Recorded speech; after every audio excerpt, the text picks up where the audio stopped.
Hi there, and welcome to another interview. Today, I've got the fabulous Audra with me, and I'm really super excited because, as people that have seen me before might know, my coronary artery calcium scan was 639, and I haven't had a retest yet. But Audra's got a fabulous story about that, and we're also going to talk about her carnivore journey as well. So, anyway, hi, Audra. Hi, Stephen. How are you today? I'm very well, thank you. And I genuinely am very excited to get straight to the nitty gritty about the coronary artery calcium scan, which, for those that don't know, is a really good indicator of what your coronary arteries, your arteries around your heart, whether they're clogged up with calcium or whether they're clean as a whistle. So, Audra, could you just tell us a little bit about your story? So back in 2014, a family member of mine was diagnosed with a blocked artery and had to have a stent at a young age. And my father had actually had open heart surgery in his life at a young age. And so it kind of concerned me. So I went to my doctor and said, hey, can I get this CAC score? Because as a preventative, I kind of want to know what's going on. They said, sure, no problem. So they sent me, had the score. At the time, it was 265.8. They said, hey, we'll keep an eye on this. We might need to go down the road of a statin. At the time, between 200 and 400 was considered moderate calcification. So, like I said, that was in 2014. I think the numbers have changed a little bit now. But anyway, so I had that done 10 years ago. And here recently, since the CAC score seems to be a big to do in the carnivore world, and it was brought up, and I thought, hey, you know what? I might ought to get that checked again just to see what's going on. I had a baseline 10 years ago, and here we are. So I said something to my provider recently at an annual checkup, and they said, sure. So they ordered one, and in the United States, insurance does not pay for it. Mine was like $99 and I had it done and my score is now a 16. Wow, 16. You see, now, one of the things that happens, there's a lot of people out there don't believe that you can reverse it. Certainly, they don't believe that that is going to be proven with data, but you've got that. So that's brilliant. I can't believe that there's so many people who deny this happens when you can just click and you will find stories, but you're possibly the most credible one that I've come across. Obviously, I'm going to do it for myself, but I just want people to realize that if you have a CAC score, they expect the normal range is for you to grow by about, to have a score that goes up by 20% per annum. So even just slowing the progression down can be really good. So if you had a score of 100, 5 years later, it would be 247 if you compound up by the 20%. So going from 260 down to 16 is incredible. But I'm glad that you did that, and we can share that with people because it gives so many people hope that this way of eating is the best way to go. But we've got that out of the way. We might come back to it, but I'm really interested in your whole story, to be honest, because I know you've been 2.5 years carnivore, but there's a lot more to talk about. So how would you say your journey to good nutrition started? Well, of course, like a lot of people, I was very, very sugar addicted. Been on every diet known to man, you name it, Weight Watchers, Jenny Craig, whatever the diet was, whatever the latest, greatest was for the moment, I tried it. And basically every time, I lost weight, I did good. I was able to lose weight, but the problem was I couldn't keep the weight off because every time I would lose the weight, I would think, oh, yes, weight loss, it's great. I feel better, smaller clothes, less weight. And then I would go back to my old habits, which was sugar. I was very, very highly addicted to sugar. I've had sugar my whole life. As a child, we were rewarded with sugar, cupcakes, candy, ice cream, potato chips. Growing up, we didn't realize how addicting sugar is, and it's even more addicting now. And it's in everything. So basically, like I said, I would lose weight. And then I would go back to my old habits, which would be eating sugar, eating sweets. The more sugar you eat, the more sugar you crave, the more addicted you become. And I started watching YouTube. I started looking at some people's websites and YouTube channels on carnivore. And I thought, wow, these people have no sugar cravings. Is this even possible? So I played with it from January to September of 2021. And honestly, I fell off the wagon a lot of times because I would do really good during the week and I'd do really bad on the weekends. And then you had to start that cycle over again, getting the sugar out of your body again. Finally, in September of 2021, I just decided, hey, I have got to stay on board with this. I've got to stop this vicious cycle. I've got to stop the sugar cravings. So, like I said, it was tough. It was really tough. It's hard. It's a mental thing. You don't realize the grip that sugar has on you until you try to give it up. When you try to give it up, that's when you realize how addicted you are. Now, there'll be a few people that listen to your list there and go, she says sugar, but she mentioned potato crisps. Are they sugar? Yes, definitely. Bread, chips, anything that's got carbs in it turns to sugar, basically. And like I said, I even had weight loss surgery. I did really well from the weight loss surgery. However, there again, I found my way back to my drug of choice, which was sugar. I've never done drugs. I don't drink. I've never smoked. So I have no other addiction other than sugar addiction. And, for the longest time, I didn't realize that was an addiction. I thought an addiction meant drugs, alcohol, cigarettes, things of that nature, never sugar. But yeah, sugar is the huge culprit of addiction. And people who think, well, I don't care for dessert that much, or I don't eat cookies. Well, but do you eat a lot of carbs? Do you eat a lot of bread? Do you eat a lot of chips? Do you eat pasta? All of those things turn to sugar in your body. So you don't even realize you may not be addicted to straight up sugar, but those are sugar items. Absolutely. I mean, in the UK, I'm not sure about the States, sugar addiction is not recognised. In fact, food addiction is not recognised as a medical condition in any way, shape or form. All the other ones are, like say, alcohol and drugs and smoking, but not sugar addiction. And it's crazy because it is abundant. There are so many people out there that don't even know that they actually have an addiction, and yet they can't keep away from the sugar. And I think that's the power of the sugar industry, but I'm not going to get all political because I don't want to do that. You had weight loss surgery. What was that? Was that liposuction? No, actually, I had the sleeve. So I do not have any kind of bypass. So basically, I just had a sleeve gastrectomy. And so if I actually eat 1,000 calories a day, then I absorb 1,000 calories. Where someone who had weight loss surgery who basically had part of their intestines removed and has a bypass, if they eat 1,000 calories a day, they only absorb about 700. But like I said, I found even after that, let me put this in, when I had the CAC score in 2014, I was actually a year and 9 months into my weight loss surgery then. I had lost weight, but I had not changed my eating habits. I was still eating sugar and I was still eating carbs and all the processed food and all the bad foods. There's no telling what my CAC score was prior to the weight loss surgery.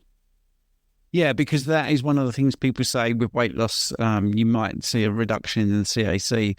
But isn't it ridiculous that you're having the surgery and they're not telling you about how to eat properly or identifying that the sugar is a culprit and letting you continue on that way that got you overweight in the first place and needing the surgery?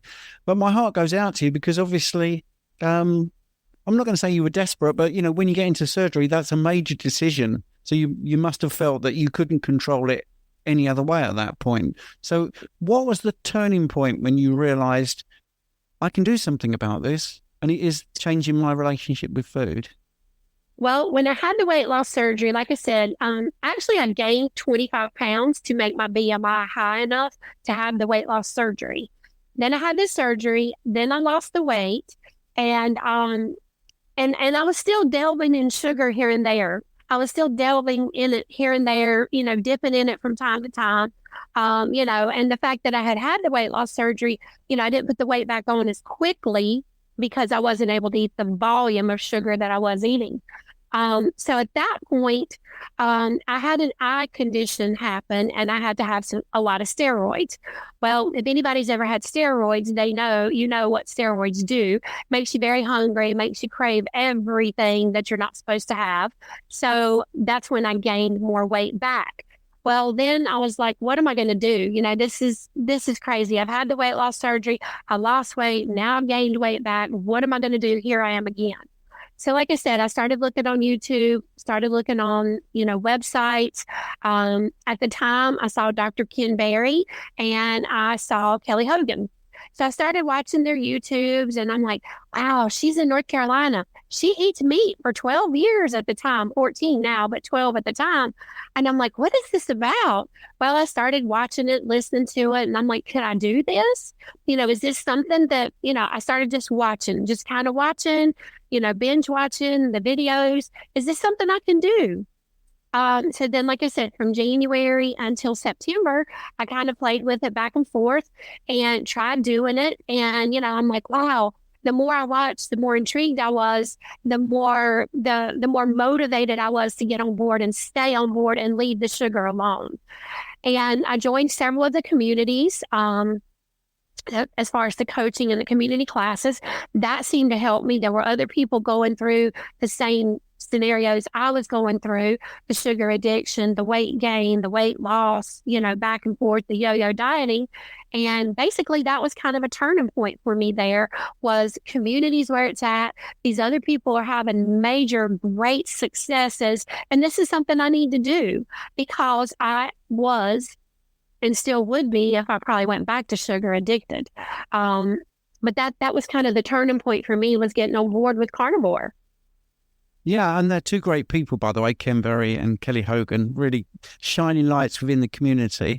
I mean, one of the things I wanted to talk to you about was just how sick and how bad you were at one point, because you were even on a PICC line, which is a PICC line, and it's called TPN, which is total parental nutrition.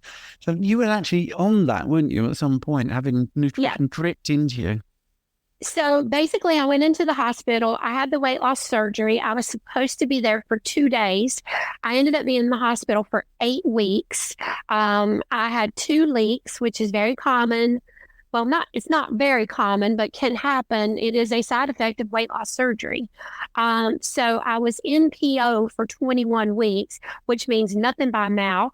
I had a PICC line with TPN, total parental nutrition. So they were literally pumping 1,600 calories a day into my arm through IV for 8 weeks. That is how I got nutrition, and that is how I lived for 8 weeks. I did lose some weight, but it was a complete nightmare. I was on all kinds of antibiotics. Matter of fact, they had to go back in, redo the surgery 2 days later because of the leak. It was quite the nightmare. And, I'm in the hospital thinking, what was I thinking? Why did I do this? Why did I do this? Why didn't I try to find another way? And at the time, like I said, that was in 2013. I did not know about carnivore. Had I known about carnivore, I would have gone down that road instead. But, that's where I was. So yes, it was a very horrific time with the weight loss surgery. Yeah, and I wanted to sort of dive in and out and get you forward and back to just sort of reflect, because I think some people think that the weight loss surgery is the easy way out, and it isn't if you don't cure the relationship with food. I mean, that's the thing I think that comes back time and time again. Yes, it's great to lose the weight, and the surgery can be successful, as in there's no complications. I know you had complications, but even if it goes great and you have no complications, in the end, you haven't fixed the issue, which is those addictions or the things that you eat, which maybe you've been misinformed. You think they're actually okay. So I feel that the education is really good. Now, you joined the Steak and Butter Gang as well, is where we met originally. So what do you feel about the community and what's happened to you since you've been carnivore, and how much weight have you lost? What do you feel about the sugar addiction as well? So as far as, yes, I did join Steak and Butter Gang too. Like I said, I joined several communities.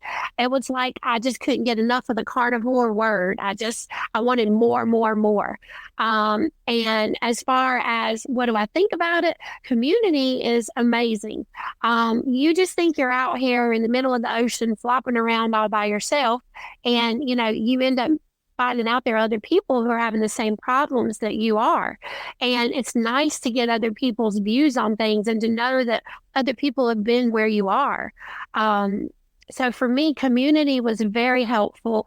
It was very helpful. It helped me get through what I needed to get through, which was the sugar addiction. And like I said, people don't think they're addicted to sugar until you try to give it up. Just give it up for a week or two and see what happens.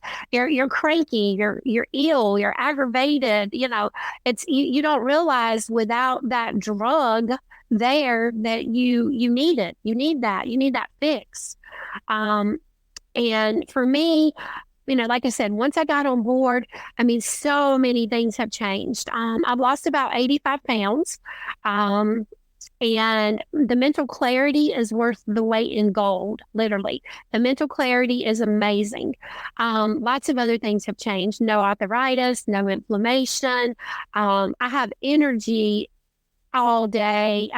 Sometimes I just have to find things to entertain myself because I just have energy. I just don't sit well doing nothing. Well, I didn't really have a lot of health issues. I've never been diabetic. I've never really had high blood pressure, high cholesterol, anything like that.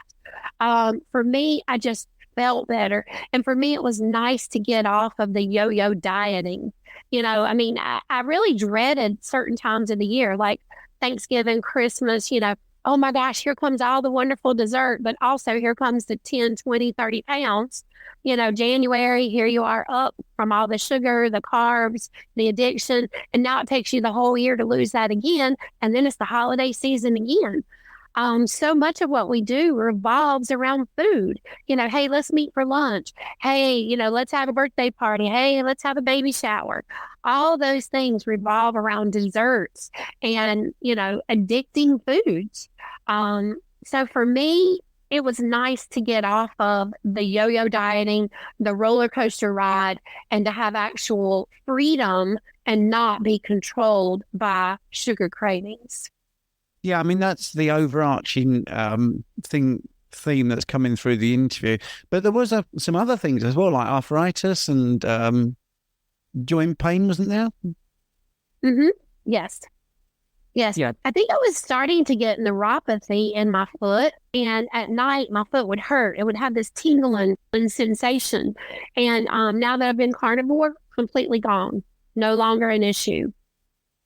Well, that's really good to know. And I think one of the things that you mentioned before was skin tags as well. Have they all gone? Yes, I did have skin tags. Had it around my neck. And one of my friends told me, she's like, oh, it's because you wear a necklace all the time and the necklace rubs and makes you have skin tags. No, that's not true. I stopped wearing necklaces for a while thinking if this is how I get rid of the skin tags, but I wear a necklace every day now and skin tags are gone. And they were never gone before. Only since I've been carnivore have they been gone. So that seems pretty categorical. This way of eating has got rid of skin tags, and I've heard that time and time again. And many people are dismissive of that. The other thing I would like to ask you about is your own coaching, because you've obviously got to the point now where you want to spread the word out. So just go into a little bit about what you're doing to help people in the community. So when I started doing carnivore, everybody was like, oh my gosh, you have such a positive attitude and you've done so well with carnivore and you should coach other people and get the word out. I am a full-time business owner currently now of 31 years. So I started thinking, well, you know what? If I can just help one or two people, I can just help somebody else who's diabetic, who's high blood pressure, let them know there's another way, or who's sugar addicted the way I was. So I started a coaching group. My coaching group is allthingsaudra.com is my website. I do a class on Tuesday nights from 8 to 9 p.m. Eastern Standard Time on Zoom. I do have a YouTube channel as well on dehydrating meat. I am really big on dehydrating meat. And that's also All Things Audra on YouTube, and as well as a TikTok channel, All Things Audra as well. But as far as the coaching goes, I do group coaching and I do private coaching. And, when people get on board like this, I didn't really, when I very first started it, I wasn't really sure where to go or what to do. Then I found the community. And for me, between Ken Berry, Kelly Hogan's group, the Steak and Butter Gang, that's where I found the help I needed. So to continue to promote community to people who are struggling with the addiction, I just think it's very important. So I started a coaching group, and it's going great. I have a lot of new people and a lot of people that have been carnivore for a while as well. And I've met some of the most amazing people through the carnivore journey, including you, Stephen. And it's just been amazing I feel like there's people in my life through the carnivore community that I feel like they've been in my life forever. Like, I can't even imagine not being in my life now. And I've just found such wonderful friendship, community, people willing to help. And that's what I want to give back to the community. Yes, and I think that's one of the things I find really surprising about this community is everyone wants to share their knowledge and be involved, and they're all very positive.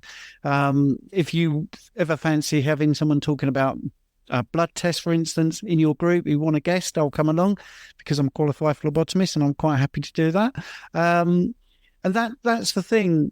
I feel there's no haters. Everyone is very supportive. I was watching a video this morning because even though we present and give content out, we still consume it. And the person was talking about the carnivore diet in a very derogatory way and said, I know I'm going to get loads of hate comments.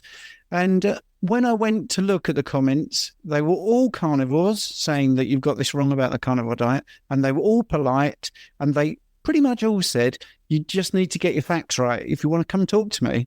And I don't think that's any other community. Even when I was doing keto and quite big in the keto world, I never found it as helpful and as an embracing community as carnivore. Yeah, there's a few people that want you to just do beef, salt and water, and they don't tolerate you having fish or eggs or whatever.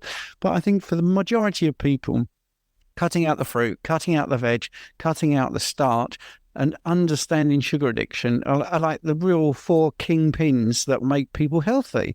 And things like your skin tags, which to other people might not seem much, if you've got them all your life and they suddenly go, that's like a miracle. It's like a magic wand. I mean, one of the things I rarely talk about is my athlete's foot. I was plagued with athlete's foot, but yeah, I had worse things. I had lower left quadrant pain. I thought I had colon cancer because my mum had it. And, I was eating this perfect diet with the food guidelines, high carb, skim milk and freshly squeezed orange juice and blueberries and all that. And there I was in my 40s getting all these scans, and like the coronary artery calcium scan, and everything was telling me my health was really bad. Really bad. So I focus on those. But the little things like your skin tags or, my athlete's foot also goes. And it just shows the power of this way of eating. And I think when you're talking about the sugar addiction, I don't think people realize when they're addicted. So coffee is one that comes up. People really find it hard to give up coffee. And I put my hand up, full transparency. I had to get into decaf, and then I always start sneaking up to more cups per day. So you have to be honest with yourself and say, look, this stuff's got me hooked. And I think maybe abstaining from it is the thing to do, and just basically say I'm not having it, because you have to break that cycle. Would you just go into what you did to break that cycle? What practical things you could do? Well, let me add this. You said that about keto, and I kind of forgot, but I did keto for a couple of years, and I did pretty good on keto. But honestly and truly, I was so hooked on keto treats, the fat bombs. I could make them things with a blindfold on. Literally. I mean, I would make the chocolate peanut butter keto bombs, and, it's keto. Just have another one, have another one, have another one. And, I did lose some weight on it, and I did okay on it, but I never got rid of the cravings. I still had cravings. So for me, like I said, I did fall off the wagon a lot. I mean, I'll be honest with you. I fell off the wagon a lot And each time I try to go a little farther, push it out a little farther each time until finally I said, that's it. That's it. No more sugar, no more keto bombs, no more keto treats, nothing else of that nature. I've got to do this. I've got to get on board. My skin has changed so much. And, like I said, the skin tags may not seem like a big deal to some people, but it is when you have them. Same thing like you're saying with athlete's foot. It's a big to do when you're dealing with it. But yeah, for me, I just finally had to say, look, do I want to continue to eat all this crap food full of sugar, or do I want to have better health? And do I want to stop yo-yo dieting? And that's what I had to do. I've often said, even in the steak and butter gang, when you have that addiction, it's like a loud pounding at the door. Somebody's just pounding on the door, and you literally have to go and get something to calm that addiction, whether it's sugar, chips, bread, pasta, whatever your drug of choice is. But now I don't have that pounding on the door anymore. Occasionally I'll have a little tap at the door, but I can honestly say, oh, that's over there. I'm not listening to that tap. And I can move on from it. And honestly, I don't even delve in it at all. I don't have a bite of this or a bite of that when it comes to sugar. And honestly, I don't miss fruits and vegetables at all. I was not a big vegetable person anyway. On keto and other diets, I'd made myself learn to like vegetables, and I'm glad I don't have to eat them now. I don't miss them. No, but yeah. Yeah, for me, I just had to say, hey, it's time. It's time to buckle down, get serious, and be done with the sugar cravings, the yo-yo dieting, and the roller coaster ride of going back every time I would lose the weight. I would go back to sugar addiction. That's a fabulous answer. Thanks for that. And I think that's exactly how I feel. Keto keeps one foot in that sugary camp, and like you say, the keto treats or the sweeteners, really big problems. So I'm going to wrap up with questions that I always get in the comments. If I don't ask, they will ask me. You didn't ask this question. So here we go. It's an easy one. Do you do OMAD, 2MAD, 3 meals a day, or do you eat intuitive? Wow, that's a hard question for me to answer because people who know me and follow me know that I enjoy intermittent fasting. So there are times where I will intermittent fast for 24, 48. Sometimes I'll do a 72. Sometimes I get real froggy about it, and I'll do from Sunday till Friday, here and there once in a while. I'm of the opinion that you should do you. Whatever suits you the best is what you should do. Everybody's got an opinion. Like I said, I do intermittent fasting from time to time. Sometimes I do 2MAD. Sometimes I do OMAD. Sometimes I do 3 meals a day. And then sometimes I eat intuitively. If I'm not hungry, I just don't eat. So I try to change it up. I do not like tracking. I'll be honest about that. That is the one thing I do not miss from all the other eating plans, diets, Weight Watchers, all the other stuff I used to do. I hated the tracking. And for me, I like the fact I don't have to track carnivore. Now, does someone else have to track carnivore? Maybe. I don't know. I'm not a volume eater. So like I said, I do try to do intuitive eating. And if I'm not hungry, then I fast. I feel like my body will tell me what I need, and it'll also tell me when I don't need anything. So, that's kind of not a direct answer, but the best one I have. No, that's the answer I want, because I think most people are going down the route of being a bit more intuitive and less prescriptive. Mixing it up, I think, is a great thing. 72-hour fast for some people really do give them a kickstart. And anyone out there that's never tried this way of eating and is thinking 72 hours is tough, there's no way you could do that. That's partly down to the things that you're addicted to. I've got to be honest. I would have thought the same in my 40s. If someone had said, you can go 3 days without eating and actually find it quite easy, I would not have believed them. Obviously, the little disclaimer there, if you're underweight, that's not not a good thing to do. All right. You need to be a healthy weight. And if you've got a surplus of body fat, then it's going to be a lot easier. And I wouldn't start with a 72-hour fast. I'd work my way into fasting.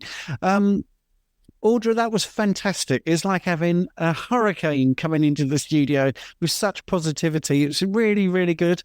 So thank you for that. I really appreciate your time. All of Audra's links will be in the description. You didn't have to write it all down because there'll be clickable links if you're interested in joining a group. So thank you for coming on.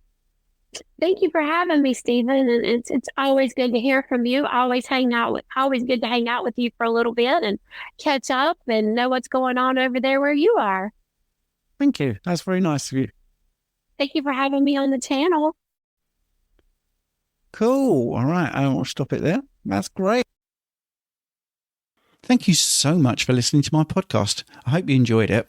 Your support means the absolute world to me. And if you're enjoying this show, I've got a small favour to ask you. I'd be incredibly grateful if you would consider becoming a supporter and make a small monthly donation. Your contribution will really help to improve the show. I'll be able to improve the software, maybe put a few more episodes out, and do many things that I'm hoping to do in the future. Do them a lot quicker. So, it's a small monthly contribution. You can cancel at any time, and the link is in the show notes. Thanks very much for listening.